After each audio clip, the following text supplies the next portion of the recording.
which means we'll be waking up to another widespread frosty morning. But as the winds start to whip out of the south, it'll shove our high temperatures to the upper 60s under abundant sunshine.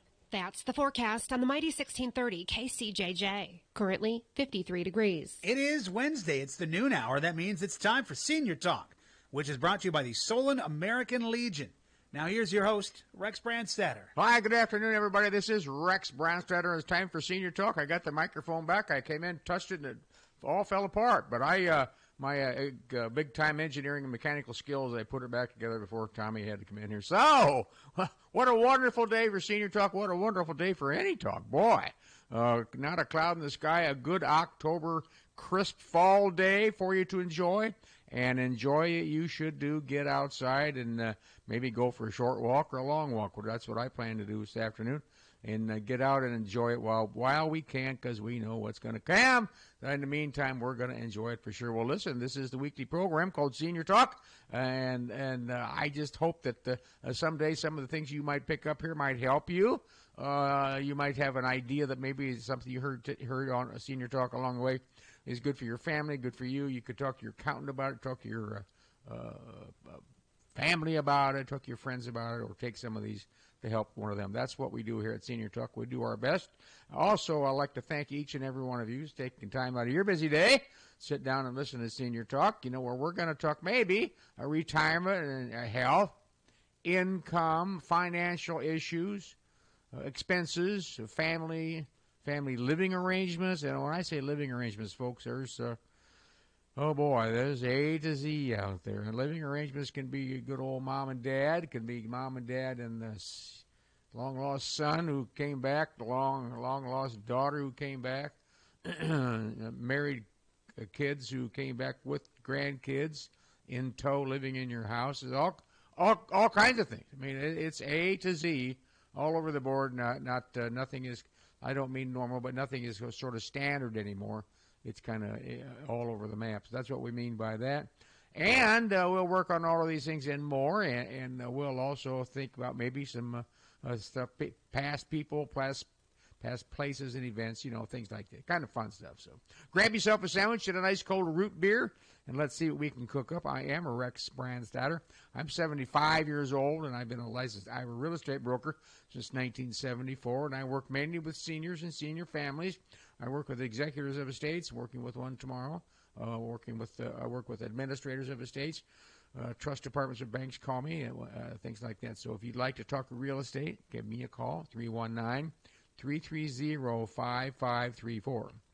Maybe you have a duplex you no longer want. Maybe you want to sell a 12-plex, an 8-plex. Maybe you want to downsize, sell your home and go to I call it right size, matter of fact. Get something a little more convenient for you, a little more comfortable for you. Now's the time to do that. And I've had 2 calls this week. Well, if we sell our house, what are the taxes on the money we take in? Well, the answer to that is 0. And the answer to that is that if you are married and filing jointly, your first $500,000 in profit is tax-free. If you are single and file a single return, your first $250,000 is tax-free. Now, that's in profit. So if you paid $100,000 for it, and as you're single, you sell it for your first $250,000, you'd have to sell it for $350,000 or more in order to have to pay tax. So that's kind of the scoop here. So it's a pretty good deal. Really, there's really no tax for most of us around here. If you make more than $500,000 profit, then the government's going to step in and take some of your money. But that's the way it is, unfortunately. But that's our tax system. And by the way, lots and lots of people complain about people this and the corporations this or that. They're all doing it legally, my friends. They all do it legally. So if these people want to complain about how much people make and how maybe some taxes they don't pay, they're doing it legally. Maybe they should talk to their Congress people and get the law changed rather than picking on the people who take the legal tax deduction. How's that sound? All right. Well, I'm telling you, it was a good morning, a good chilly morning this morning. It felt kind of good. I was up in Wisconsin, as maybe I've told you a week and a half ago, and this is what it felt like every morning up there. Frost on the boat and frost on the seats and frost on the picnic table out in front of our cabin. It's just, I've seen it, and it is what it is. It's a little chilly in the morning and nice during the day. This is great time to get out and enjoy Iowa for sure. The farmers are out, and it's just a good time to go for a ride for sure. All right. These seniors, the ones that I know, ones that I hang around with to deal with, right now seniors are so busy attending activities of grandkids, events for their or your own groups, games, soccer, activities at your grandkids' schools and things like that. It's a big, big deal, and it's really, really a major part and hopefully a happy part of your life, because the grandkids seem to get into more things than we ever did as kids. In the summer we had Little League and swimming, and in the winter we had the school and maybe wrestling or basketball. That was it. There was no other in between. Boy Scouts, I had that year round. But other than that, I wasn't as busy as these kids today.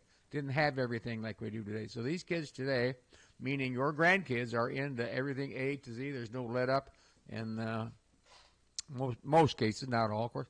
Mom and Dad drag him. That's what my friends say. I dragged Johnny over. They squire him around. How's that? A better word, squire him around to their different activities, and it's a full time deal. It's an everyday, basically all day deal. I don't know how these young families with 2 or 3 or 4 kids do it. I don't want to go there. Just more power to them if they can do it. I just want maybe the kids stretch themselves too thin, but that's not for me to say. That's up to the kids to decide that. Well, there are some things you could be doing even in this nice weather, and one of them would be, I want you to think about, if you turned your furnace on yet, I don't know, but you better get down there and change that furnace filter. And one way to do that, I have found, you get to the store, you get to a Lowe's, or you get to Menards, or you get to Lennox and Seelick Hardware, wherever you buy the furnace filter. I don't know which one I have. Well, I can't remember. Well, before you go there, pull your furnace filter out and take a picture on your phone. Well, it's 14 by 16 by 1, or it's 13 by 19 by 2. Take a picture. When you get there, just look at the picture. That's what smart people like me do. Only because I went there many times and didn't know what size they get out there. Well, I think it's this one, I think it's that one. So I just went home. Next time I went, I took a picture, of course, and solved that problem. So take a picture and go from there. All right, that's one thing you could be doing. The other thing you could be doing is these nice weather, and we know what's down the road. You could be taking an outside survey of your house. I drove past a house the other day and had a piece of siding laying in the backyard. I didn't pull over and knock on the door, but I hope they see it. And the wind we had just the other day obviously ripped that off for sure. But you need to take care of these things, because remember, our house is going to be on the outside while we're on the inside, and you got to take care of it. We don't want that cold air and snow and all that kind of stuff getting inside anywhere inside, not inside the house, not only inside the house, but in between the siding and in the windows and things like that. So very, very important that you do that. Another tip, I want you to go outside, and if you're done watering, now that the growing season is over, you're done watering, unhook that hose. Because if you don't, that hose will freeze, and it will cause a pipe to burst. I've been there. I had one in my garage. Well, Rex, ours is in our garage. Mine froze in the garage, and I'm going to tell you, I never have the garage door up except when we're going in and out, or it's a nice day, we have it up type of thing. Never when at night or when it's really cold. Never. Just in and out. So unhook that one, too. Just a little. There are things called antifreeze, Silcox or faucet type thing. If you have those, maybe you don't have to worry. I don't know. But I just find it a little easier to unscrew that hose and not worry about it at all till spring. That's what you need to do. A couple things here. You work on get your furnace tuned up. If you haven't made a call, well, our furnace, I don't know. Get on their list right now. Call now, because you're going to be in a big rush. They'll put you in the 93rd on the list if you call in about another month or so. And then you really, really could be in trouble. So get on some of these things now, folks. For seniors, you got some time to do some things. Get on it and do that. Now, another thing that I talk about all the time, but I hear stories all the time. People call me all the time saying thanks for reminding us to get a will update, and or people who call me say, well, here's the pickle I'm in. What do we do with that? And I say, you got to go see an attorney. And then I say, after I hang up, gee whiz, if you had a will, you wouldn't be in that position. So it's so important that you either update your will or you go create a will. And I suppose you can go online. I know you can. Iowa, you can write on the back of a piece of paper as long as you have 2 witnesses, and you've got a will. I don't suggest that. I suggest that you call an attorney and go see an attorney.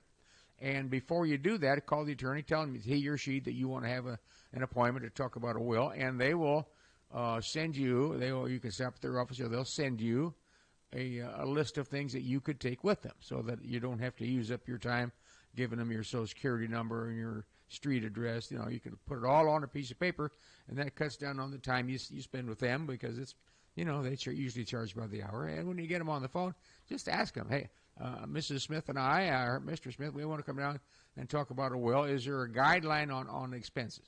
And they'll give you a range of things. That's not a problem for them. They'll talk to you about it. You've got so much to protect, so much to keep by spending a little bit of money and get a will. And you've got so much at risk and so much to lose and so much to muddle up if you don't have one. So do that. And while you're there, you need we're going to call you Mr. and Mrs. Smith, or whatever. Even if you're single, you need to have someone with power of attorney. Maybe your son, your daughter, your best friend. It's a power of attorney, which is called POA, is always someone you know and trust to handle your affairs in case there's an issue. All right. While you're there, you need a medical power of attorney. No, medical power of attorney. Yes, you've had an issue and you're laying flat on your back, and the doctor comes out and tells Mr. Smith, Mrs. Smith is not good. Mrs. Smith is not going to make it. We're going to run a couple more tests, and they come back and they say, Mrs. Smith is basically gone. How long do you want us to run that respirator? And that's a decision that if you do make that decision now, that takes all that liability and grief and things away from your loved one, who then when they have to make the decision that they're the ones that pull the plug on grandma. Well, you don't want that, for God's sake. Do this stuff now, folks. It's really simple to do. You pick up the phone. You don't have a name of attorney, call me. I'll give you 2 or 3 names. You can call and talk to them. I don't prefer one or the other. I just give you some names that the people attorneys I've done business with. But you can call them, interview them, that's for sure. All right? And, of course, then there's a financial power of attorney. So if you want somebody to handle your affairs, if you have a stroke and you're in the hospital and you have a stroke and you don't know where you are, and something comes up, you can't make any decisions, and you should have someone designated for that. These are standard of the industry in the legal business, folks. And if you don't do anything, and then you have some of these issues, the people behind are going to have a real problem. And all you had to do was just step forward, sit up straight, and go do this. Take the responsibility that is yours, and go take care of this. For God's sake, do it. Do it, please do it. All right. And matter of fact, why not? Why stall it off? It's not very expensive. Go do it. Wow. Keep up, folks. Get going there. So, a senior has advised me this. This is kind of interesting. Well, all interesting. We bought a house in last winter in Florida, and it took it in the shorts last week, 2 weeks ago, under Helene. Helene just pounded it. He said it is now trash. It is, and he said was a manufactured home in a rented lot area, and it is kaput. So meaning that it was a nice big double wide in a real nice area, he said, down there in Florida, Tampa area, and a carport, the standard things that people have down there. And he said they took all mine and a whole bunch of neighbors out with them. So there we go. So really what we have is lack of a better term, it's not called a trailer, but we live in a trailer court, but it's really nice. So it's a manufactured home development area is what they call them down there. And now he's in trouble. Now the house is a shambles. So they went down there and they met in the office down there, where the rental office, and they pulled out their agreement that they signed just a year ago. I thought he said, last year. And it points out that if something like this happens, the homeowner, in other words, the people who were telling me this, they have to pay to remove the trash pile from their lot, off the premises. What? So now they have to call a company to come out and load up what's left of their double-wide manufactured home and haul it away. So I said, well, what? Well, okay. He said, well, that's in the agreement. We signed it. I'm a big boy. I understand it. So they're not sure if they have insurance on them. They're not sure insurance covers it. So they're looking into that. They think it does, but they couldn't put their finger out when they read the policy. So they called the insurance man. He hasn't called them back yet. Now, he might have since I talked to him the other day. But so here's the deal. They got a bid for $22,000 to come in and take it away. So if insurance covers, you have a deductible, away you go. Let's say the insurance covers it. It's $2,000 deductible. It's $2,000 out of your pocket. let's say insurance doesn't cover it. Well, then insurance says, no, we don't do that. My take is it might, because there's an act of God and it's a wind and tornado type thing. But in Florida, these are hurricanes and they happen all the time, and the insurance companies have been running for cover. They might have coverage. My friends might have coverage. The people who call me now might have coverage that says we don't do that. And they gambled and lost. Now it'll be $22,000 out of their pocket to get rid of a house, and they have nothing left because it's a lot rent type of thing. So they will have nothing. They'll be down the cost of the house, and they could possibly be down the price of moving it out. Wow, not good. In accordance with that, I think the state of Florida is going to see a real economic slowdown. And I think it will last several years in a lot of different areas, because people are going to say, I don't think I want to go down there and buy a house. Let's go to Texas. Let's go to Alabama. Let's go to Arizona, something like that. I think this will be a boom for Arizona, because the only thing that happens in Arizona, it just gets hot. But in Florida, it's hot and muggy, and then you could blow away, and it happens all the time. So I think this is going to set Florida back. I don't want that to happen, but I think smarter heads will prevail. But you can't defend yourself against a hurricane. There's nothing you can do. You know they're coming a week in advance, and all you can do is put a piece of plywood and then get the hell out. Go back and see what's left. You hear that, we're going to go back and see what's left. Well, what kind of position is that? Not for me. Good for you if you want to go do that. Knock yourself out. It's a beautiful down there in the winter, and go to it. Maybe it'll never happen again. We don't know. All right, that's good. Well, a senior lady tells me, my husband, here's what she said. My husband seems to be having trouble keeping up with things, so to speak. Sort of a day late type of thing on things. Well, I thought that was Tuesday. Well, no, that was yesterday we did that. Oh, I thought it was tomorrow. I think that he may be slowing down in a lot of areas. That's what the wife said. Probably was my wife who called. And so she said, I assume a trip to the doctor might help. I said, well, absolutely. I have no question about that. How are you going to get old Frank to go to the doctor by telling me he's getting a little slow? Can't remember things. Frank's not going to get in the car. So at this point. So before you would do that, before you call the doctor or talk to him, before you do that, I suggest, and I got this from a doctor friend of mine, that you jot down some things that you notice. So when you get there, you'll forget half the things while you're there. Well, I don't know, he just doesn't seem to answer me all the time, or sleeps late, or can't find the car keys. That's all you'll think of. So jot some things down, anything you recognize that you think is kind of an issue. Anything that maybe wasn't there a year ago, 5 years ago, over the years you've been together, okay? Maybe things like sleep patterns or daily outlook on things, or personal deportment, the way he dresses anymore, or doesn't dress, or doesn't shave as much, or blah, blah, blah. Attention to details and some of his abilities and things like that. The more the doctor knows, the better, for sure.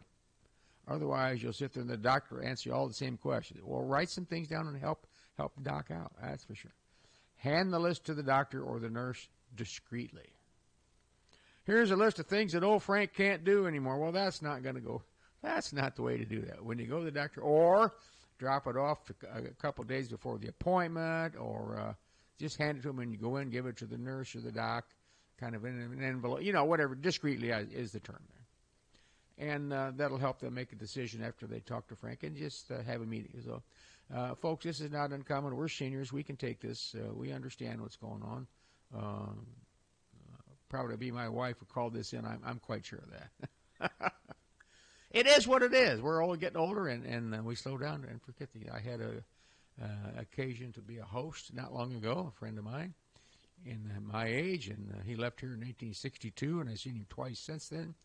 Came back for a visit, and I noticed some things are a little different about the man. Well, we're both in our mid-70s and haven't seen each other for a long time. Why wouldn't you notice some things for sure? All right. A senior man says, my son owns his own business about 60 miles from here, and 2 of his employees have retired. Now, this is going on all the time. People are retiring all the time. Remember, 10,000 people turn 65 every day in this country. That's not to say they all retire at 65, but at 65, that does say they're qualified for Medicare. So why is Medicare possibly run out of money? Why is Medicare? Why is it always busy at the doctor's office? Because 10,000 people a day turn 65, and now they can jump on the Medicare ship. That's what's going on in our country. It's going to be that way for a few years. So this man says, my son owns his own business about 60 miles from here, and 2 of his employees are retired. He wants me to fill one of the jobs. He says, I'm retired. He will pay me, but it's 120 miles a day if I go there and stay there and work and come back. And he says, I'm retired and I love it. He says, I want to help him, but not at my personal, quote, well-being and or ongoing expense. Oh, well, that's an interesting call. Here's this guy, his son has a successful business from which 2 people retired, didn't quit, didn't fire him. They retired, if that's the true story, that's what he said. And now he wants Dad to come and take over one of the jobs. Well, what would I do? I said, well, this is a tough one. And I said, he's your son, and you want him to be successful, and you don't want him to have all these issues. So if you start with the understanding that you will do it for 30 to 45 days. Now, that could be a sucker punch. That could be going down the rat hole right there. And after 45 days, you still hasn't found anybody. Now what do you do? Now you still have the same feelings you do now. I can't leave him. I've been there. I get to know the business. I think I'll stay on for a while. You're going to sink your own ship or shoot your own self in your own foot. That's up to you. Whatever you choose, decide is your decision. But you like your retirement. You like your status. You like your position in life right now. It seems to me that a visit to your son, not on the phone, but a visit,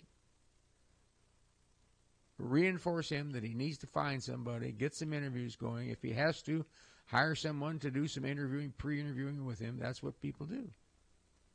And maybe for an emergency you're there for a weekend or a 3-day thing. That's understandable. You could consider doing that.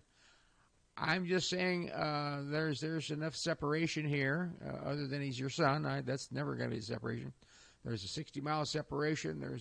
There's a you doing what you want to do separation. Your son is doing what he likes to do separation.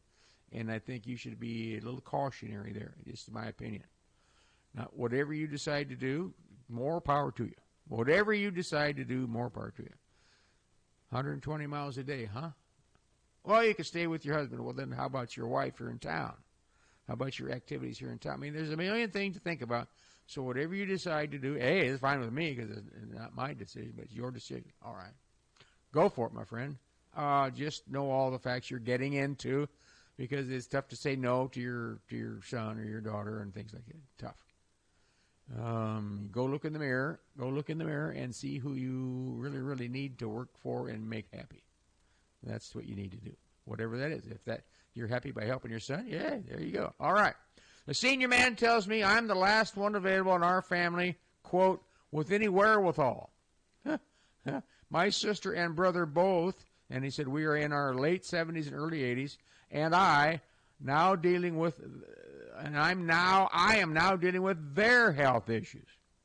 Calling, helping them get set up on Medicare, taking in the doctors, working with them on their insurance, a care center interview for one of them. He says, this is no fun. My wife and I have our own health hurdles and issues, and we can't handle all this. But nobody else is around. Are there advocates or anything? So here's a guy who I'm just going to say has one brother and one sister, and they're all about the same age, late 70s to early 80s, and both of them are having issues, and they don't have anybody to help them. I don't know if they don't have a family. He didn't tell me.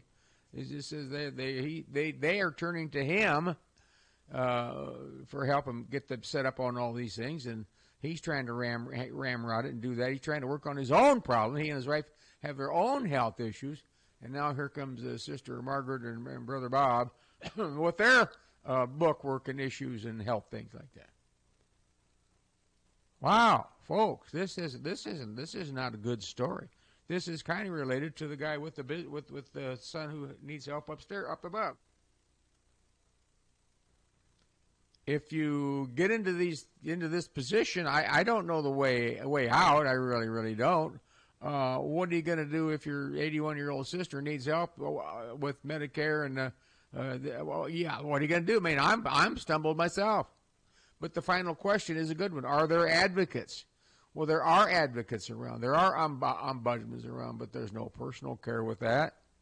So if they need personal care, they need somebody to take them to the doctor's office. They're not.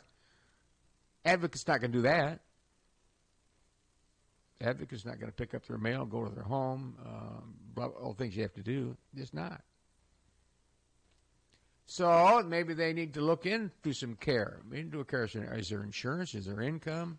This guy has to do it all now. He's running his own. Yeah, I should have told him. Yeah, you're the advocate because now he's running his own advocacy office. That's really, honestly, guys, what it amounts to here. He's in. Oh boy, this is in trouble. Wow. Here's a little more fun topic. As a matter of fact, advocates, I don't know. There are advocates for certain things, advocates for seeing you get this done or you get this medical response from this company. And there are advocates, yes. How they're going to help on day-to-day business, I don't know. I can't answer that, and I don't know who to call. I should know that I don't. I will see what I can find. All right? All right. Here's a more fun one. Rex, what do we do with old photos that are not labeled as to who's in the photo? Rex's answer, toss. Here's a picture of a mountain. My folks took this picture of a mountain in 1941. Nobody's around 41. 1946. Everybody's back. 1946. Here's a picture of a mountain. Throw it away. Who cares about a picture of a mountain in black and white from 1946? Here's a picture of that same mountain with Uncle Bob and Aunt Mary in front of it. Well, if you want to keep that picture of Uncle Bob and Aunt Mary, now you got something to really relate to. You at least know who's in it. But how many of you? This is how many of you have photos sitting around in your old photo bin there, and you don't know who it is, you don't know where it is, the picture of a mountain, you don't know when it is, but you hate to throw it away because it was your parents took the picture. Throw it away. Make a decision. Sit up straight. Make a decision. Throw it away. You'll sleep just as good tonight when you threw it away.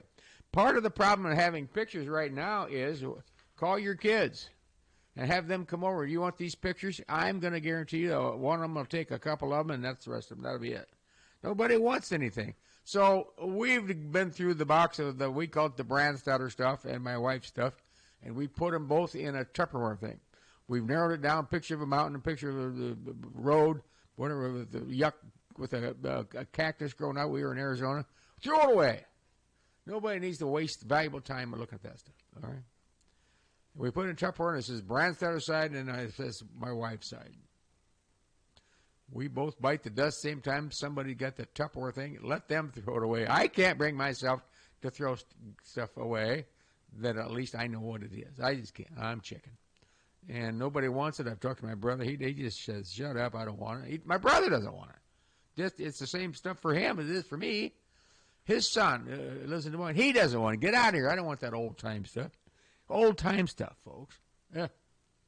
So that's the story. Well, I had a little talk to a friend of mine, and he was talking to his son, and he said, I just was talking to my son, and he said, he kind of laughed, and he said last winter he bought a snowblower. So they were talking about snowblowers and what are going to do this winter, and he said, well, my son has one. He bought one from a national known manufacturer, and he says it's battery operated.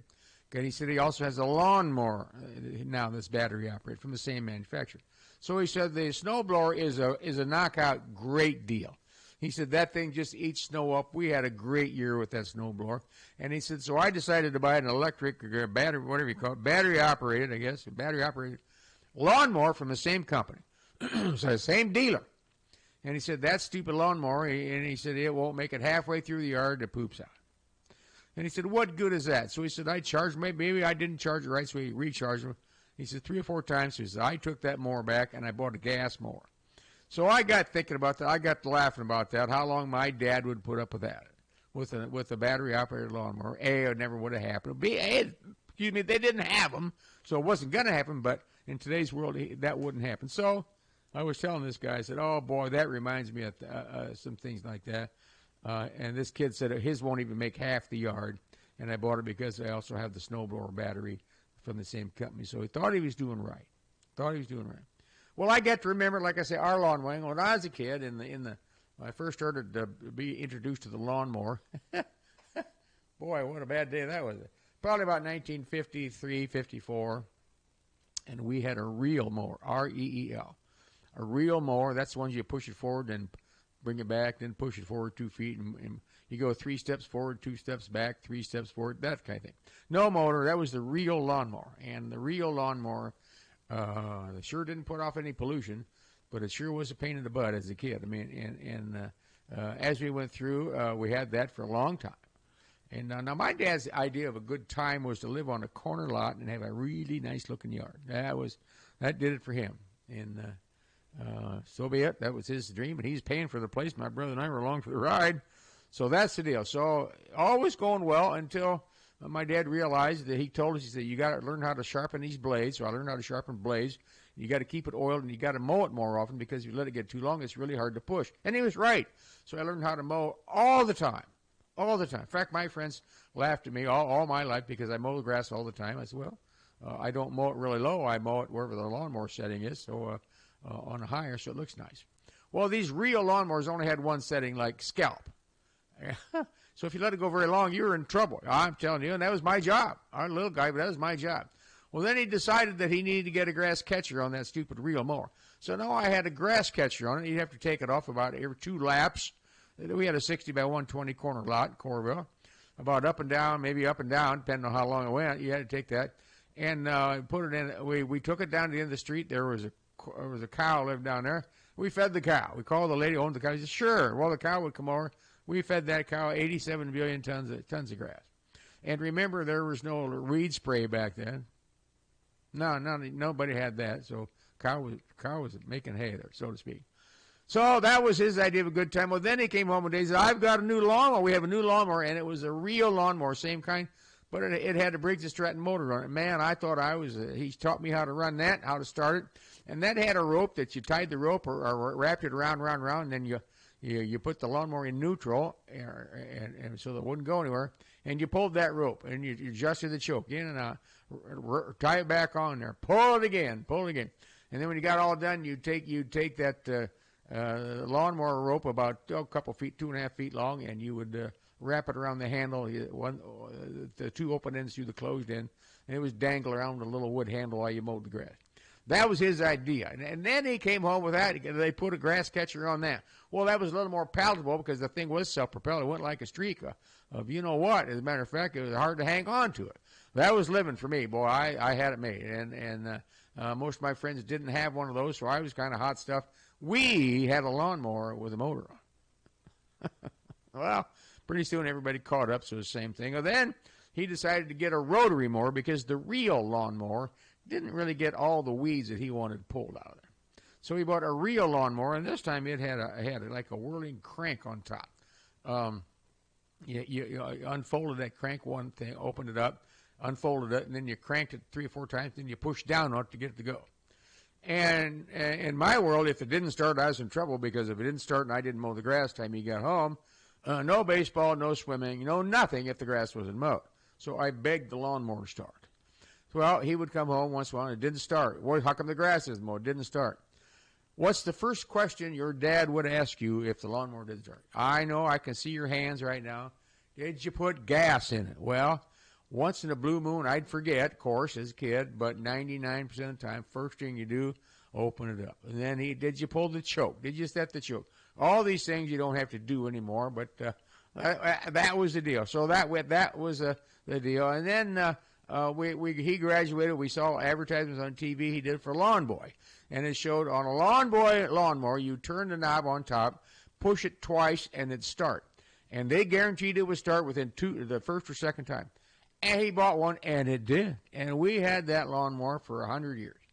My wife and I got married, and my dad said, perfect time. He gave us one of the gifts he gave us. He gave us that Lawn Boy, and he went and bought himself a new one. That's we had he got other stuff too, but he thought, well, you're going to have a yard someday. Here's the lawnmower. Good idea. And along the way, since I told you there were no lawn spray, stuff like that, he found a lawn. You had to go dig out the dandelion. Folks, the man, he was a madman about his yard. And so the dandelion picker was thinking, if you take your index finger and your tall finger, careful with that one, and put a long handle on it, and a big, long handle you have to bend over, and just walk over to a dandelion and give it a 45-degree angle punch down into the root system. And with a 5-gallon bucket, we'd fill up a 5-gallon bucket with dandelions.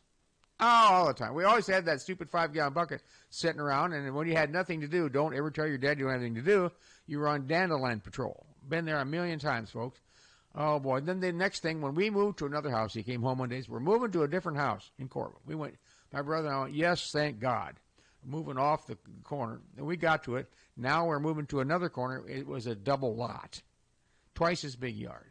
And we wanted to go jump in the river and shoot ourselves, but it is what it is. So we set up a survey system, my brother and I, and we surveyed the lot. The neighbor lady came over and told my folks, your boys, Rex and Rocks, were out measuring the yard. And my mom said, well, you know what they're up to, don't you? Know what?